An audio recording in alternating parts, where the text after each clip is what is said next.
తులారాశి స్త్రీ పురుషులకు ఈ 2025లో మీరు అనుకున్న పనులన్నీ విజయవంతంగా పూర్తవుతాయి. ఆర్థికంగా మంచి అభివృద్ధిని సాధిస్తారు.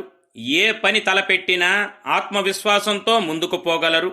మీకు దైవం యొక్క అండ, దైవబలం హెచ్చుగా ఉండును.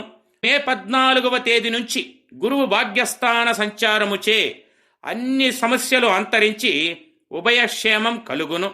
సాంఘిక అభివృద్ధి, మనోవాంఛలు నెరవేరును. స్వశక్తి సామర్థ్యముచే పైకి రాగలుగుతారు. మార్చి 29 నుంచి యోగకారకుడైన శని భగవానుడు షష్టమస్థాన సంచారం, శుభస్థానం ఫలితంగా శత్రుత్వాలు వచ్చినా అణిచివేస్తారు.